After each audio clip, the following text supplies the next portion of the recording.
అండి, ఎలా ఉన్నారు? బాగున్నారా? బాగుండాలని కోరుకుంటున్నాను. నేను మీ లక్ష్మిని. యాక్చువల్గా ఒక గుడికి అయితే వెళ్దామని స్టార్ట్ అయ్యారనమాట. దారిలో అయితే టెండలో కూడా వీళ్ళైతే వడ్లు అవన్నీ జార్ తీసుకుంటూ సరి చేసుకుంటూ అయితే ఉన్నారనమాట. మేమైతే టెంపుల్కి అయితే స్టార్ట్ అయ్యి వెళ్తున్నాము. ఇంకా అది వచ్చేసి వనదుర్గ అమ్మవారి గుడి అనమాట. యాక్చువల్గా విజయవాడకి చాలా దూరం అయితే ఉంటుంది. మనకి అక్కడ రిలేటివ్స్ ఉన్నారు, చుట్టాలు ఉన్నారు. సో ఉండడం వల్ల కొంచెం అక్కడికైతే వెళ్దాము. ఆల్రెడీ ఇదివరకు ఒక్కసారి వెళ్ళాను, ఒక 1 year బ్యాక్ అయితే. మళ్ళీ ఇప్పుడు ఇంకొకసారి వెళ్ళి దర్శనం చేసుకుందాము, వీడియో కూడా ఇంకొకసారి తీయొచ్చు అనే కాన్సెప్ట్ అయితే వెళ్ళాను. ఈ గుండం అయితే ఉంది కదా, ఇక్కడ పిల్లలు లేని వాళ్ళందరూ అయితే దీంట్లో దిగి స్నానం చేస్తే పిల్లలు పుడతారు, అక్కడ పూజ చేసుకుంటే అనేది అయితే నమ్మకం అంటే అక్కడ. సో అమ్మవారికి అయితే అక్కడ పూజ చేసి ఆ గుండంలో మునిగి ఆడవాళ్ళు స్నానం చేస్తారు. అండ్ ఇది ఏడుపాయల అమ్మవారి టెంపుల్ అని అయితే అంటారనమాట. ఇక్కడ ఏదైనా చిన్న వర్షం వచ్చినా ఏదొచ్చినా మొత్తం టెంపుల్ అంతా కూడా మునిగిపోతూ ఉంటుందనంటూ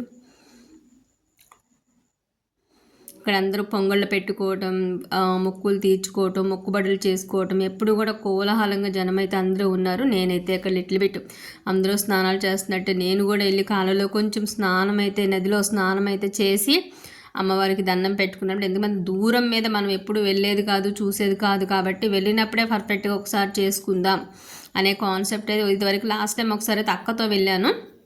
ఇప్పుడు అనుకోకుండా ఈ వీడియోస్ పర్పస్ వెళ్తూ తమ్ముడి దగ్గరికి వెళ్ళి అట్నుంచి అటైతే వెళ్ళి దండం పెట్టుకుందాం అనే కాన్సెప్ట్ అయితే అట్లా అటువైపు అయితే వెళ్ళాను అనమాట.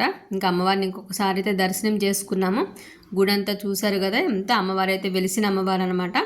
ఇక్కడ కొండ రాతి కింద అయితే కొబ్బరికాయలు కొట్టడం, అమ్మవారికి దీపారాధన చేయటం, ఇవన్నీ అయితే చేస్తూ ఉన్నారు ఇక్కడ. ఇంకా నేను పెద్దగా కొబ్బరికాయలు కొట్టడం చేయటం హడావిడి అలాంటివి నాకైతే రాదు, కాబట్టి జనరల్గా అమ్మవారిని దర్శనం అయితే చేసుకుని మొత్తం చుట్టాలం అందరం బ్యాచ్ అంతా కలిపి ఒక 7-8 మంది అయితే వెళ్ళామన్నమాట. ఎవరి దారిని వాళ్ళు, ఎవరి వర్షంలో వాళ్ళు దర్శనం కాడ అటు ఇటు చూసుకుంటూ ఉన్నారు. నేనైతే దర్శనం చేసుకుని ఫాస్ట్గా బయటకు వచ్చేసి అందరికైతే వీడియో అయితే షేర్ చేద్దామనే కాన్సెప్ట్తో అయితే బయటకు వచ్చే మొత్తం తీస్తారని. ముడుపులు చూసారా ఎంత మంచిగా కట్టేశారు అందరూ కూడా. అవన్నీ మొక్కులు తీర్చుకోవడం కోసం అయితే కుదిరినప్పుడు వస్తూ ఉంటారనమాట. ఇంక ఇది కార్తీక మాసం. లోపలికైతే ఫోన్స్ ఎలవ్ లేదు కాబట్టి ఇంకా లోపలికైతే వెళ్ళనివ్వలేదు. ఫోన్ తీసుకుని నేను బయట గ్రిల్ నుంచి అయితే తీసాను అనమాట. Please watch it. Thank you. Subscribe.